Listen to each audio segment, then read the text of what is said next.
Mes chers élèves, bonjour. Dans cette vidéo, nous allons voir la deuxième leçon concernant l'électricité. C'est la puissance électrique. Notion de la puissance électrique. Expérience. Nous disposons de deux lampes. La lampe L1, elle porte les indications suivantes. 220, 50 watts. Et la lampe L2, elle porte les indications suivantes. 229 watts. On branche les deux lampes aux bornes d'une prise de courant de tension 220 volts. Observation. La luminosité de la lampe L1 est plus forte que celle de la lampe L2. On dit que la puissance de la lampe L1 est plus grande que la puissance de la lampe L2. Donc, les deux valeurs 50 watts et 9 watts désignent la puissance électrique. La puissance nominale est le critère qui permet de comparer les performances des dipôles ou des appareils électriques en éclairage, en chauffage, en mouvement. Exemple. Un four électrique de 600 watts chauffe moins vite les aliments qu'un four électrique de 1000 watts. La puissance électrique se note P. L'unité internationale de la puissance est le watt, de symbole watt. Les multiples du watt sont kilowatt. 1 kilowatt égale 1000 watts. Mégawatt. 1 mégawatt égale 10 à la puissance 6 watts. Gigawatt. 1 gigawatt égale 10 à la puissance 9 watts. Parmi les sauts multiples du watt, le milliwatt. 1 milliwatt égale 0,001 watts égale 10 à la puissance moins 3 watts. Évaluation. Effectue les conversions suivantes. 1,5 kW en watts. 600 milliwatts en watts.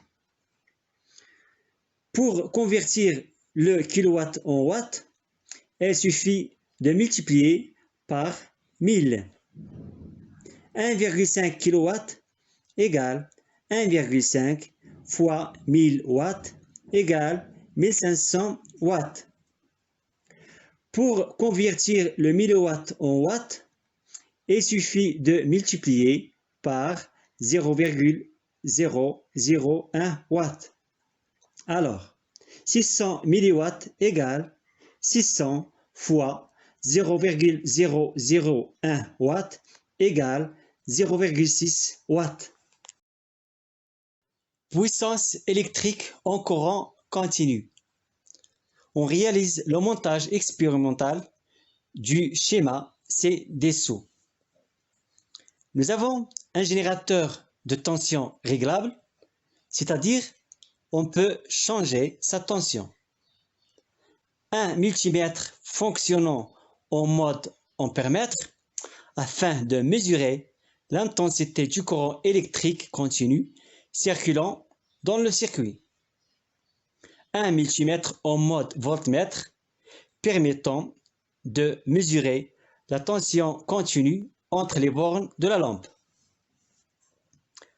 On va utiliser dans notre expérience une lampe portant les indications L1 12 volts 100 watts et on la se mettre à une tension de 12 volts.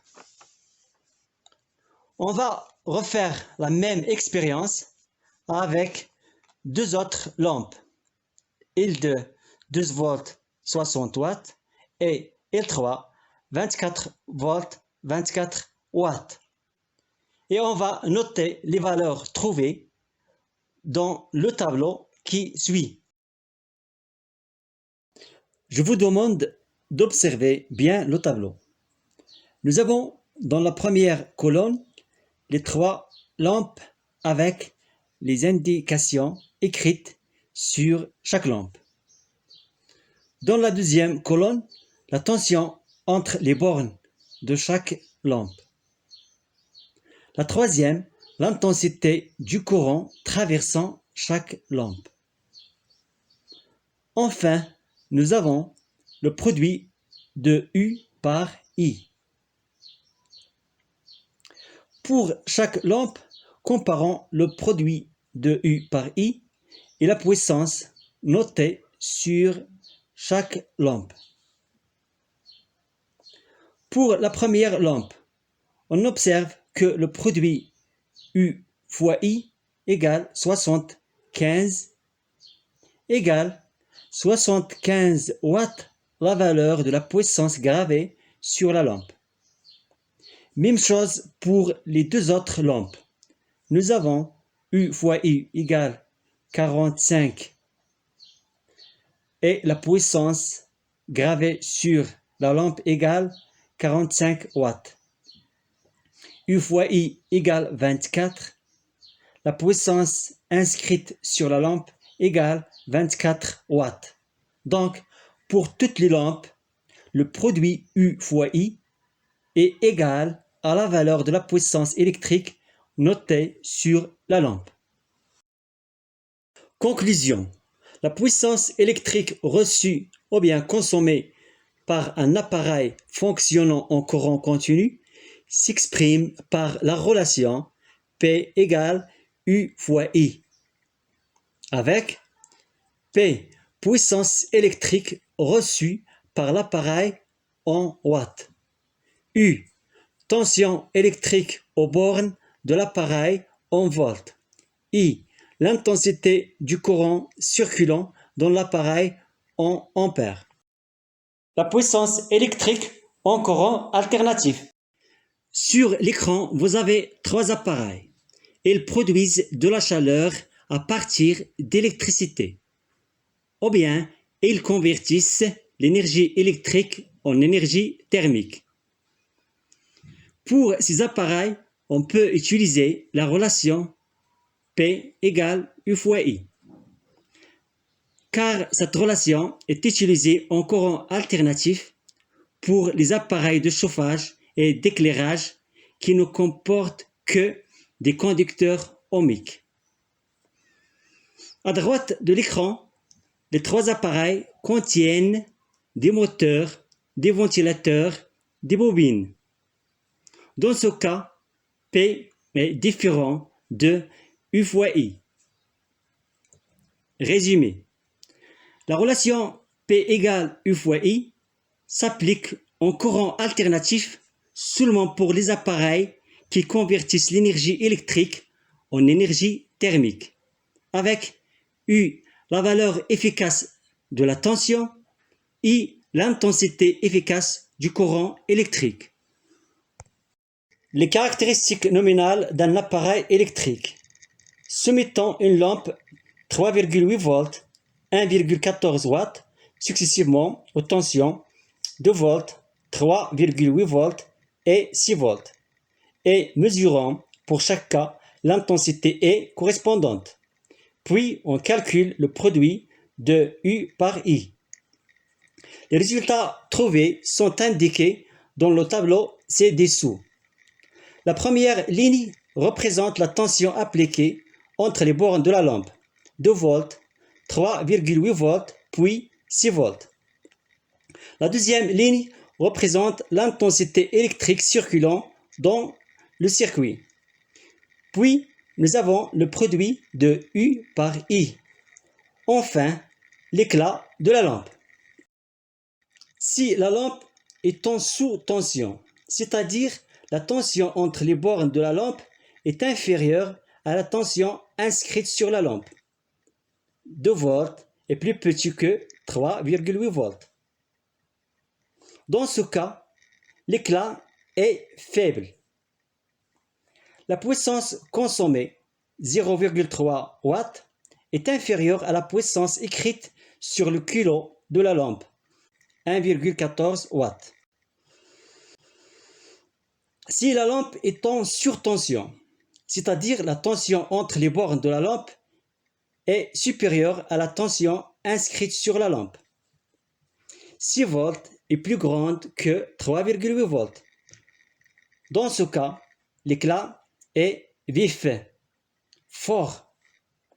La puissance consommée, 2,82 watts, est supérieure à la puissance écrite ou bien gravée sur la lampe, 1,14 watts.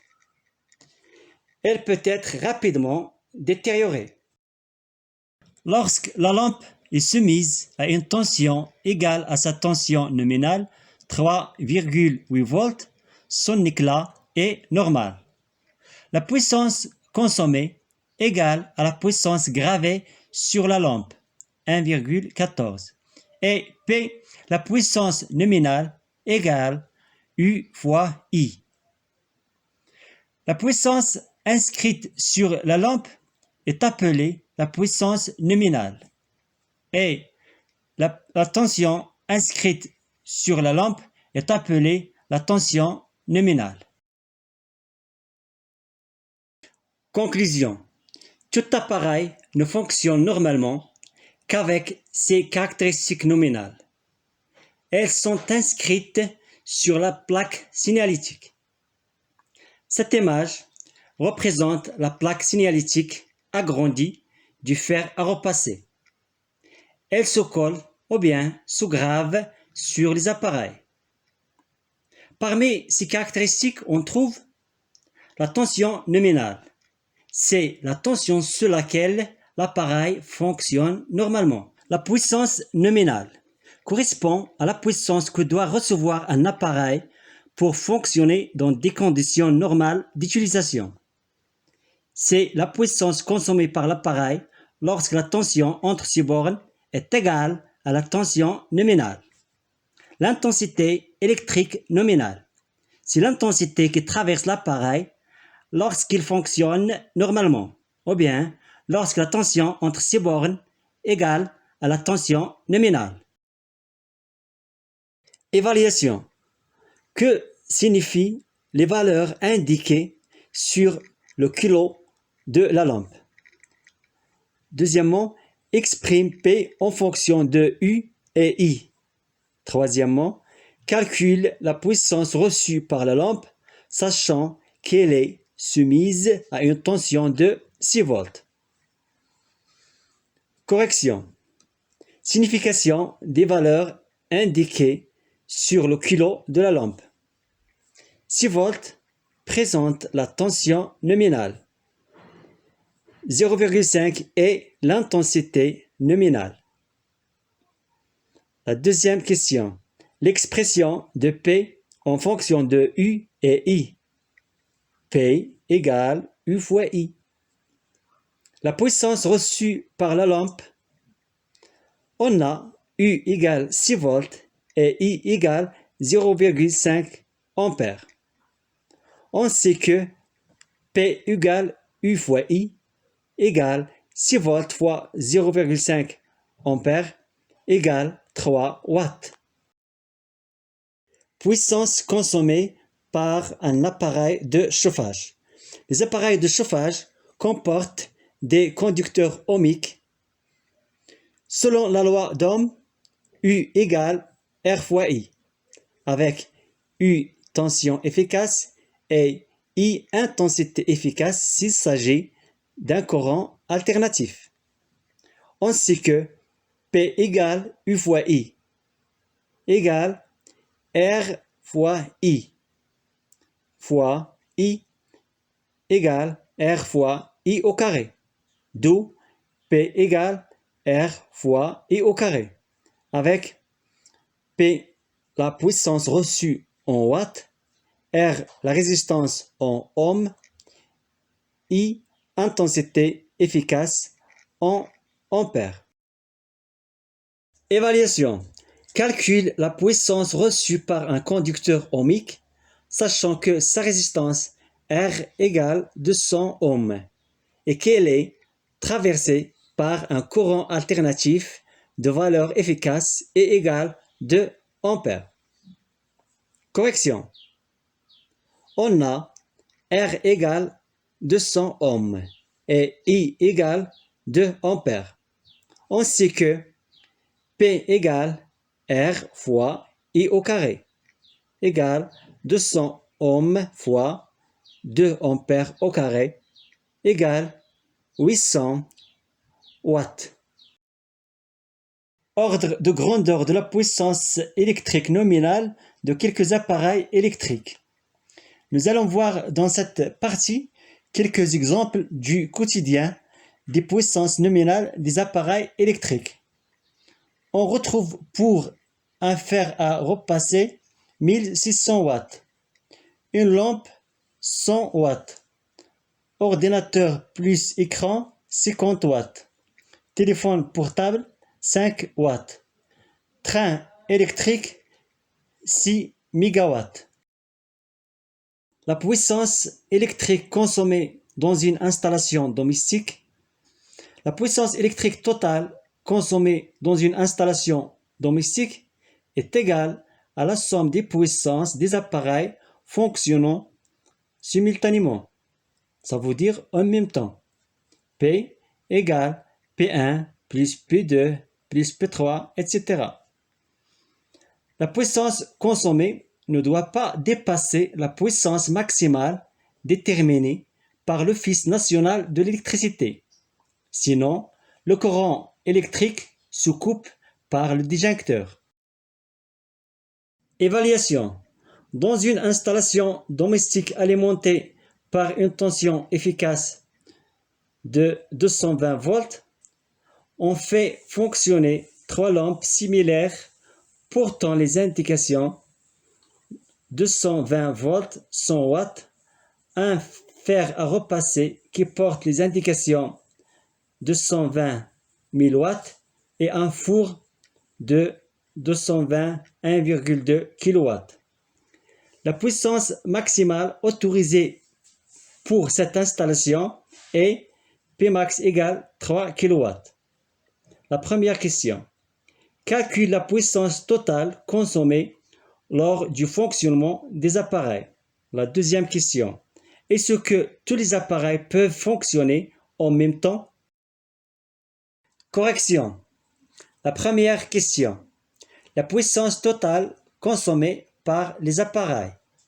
P égale 3 fois 100 watts, la puissance des 3 lampes, plus 1000 watts, la puissance du fer à repasser, plus 1,2 kW, la puissance du four électrique, égale 300 watts plus 1000 watts. On convertit 1,2 kW en watts, donc plus 1200 watts égale 2500 watts. La deuxième question. Nous avons la puissance consommée P égale 2500 watts. La puissance maximale PM égale 3 kW. On l'a converti en watts égale 3000 watts. Les appareils peuvent fonctionner en même temps car la puissance consommée ne dépasse pas la puissance maximale. 2500 watts est inférieur à 3000 watts. Exercice. Sur le kilo d'une lampe est gravée la valeur 6 watts. Rachid fait fonctionner cette lampe sous une tension de 4 volts. Dans ces conditions, la lampe est traversée par un courant d'intensité 500 mA. La première question. Calcule la puissance reçue par la lampe lors de son fonctionnement. La deuxième question. La lampe éclaire-t-elle normalement? Justifie ta réponse. Correction. La puissance reçue par la lampe. On a U égale 4 volts et I égale 500 mA. Je vais convertir cette valeur en ampères. Donc, je vais multiplier 500 par 0,001 ampères égale 0,5 ampères. On sait que P égale U fois I égale 4 volts fois 0,5 ampères égale 2 watts. La deuxième question. Le fonctionnement de la lampe n'est pas normal. L'éclat de la lampe est faible car la puissance reçue ou bien consommée est inférieure à la puissance nominale. 2 watts est inférieur à 6 watts.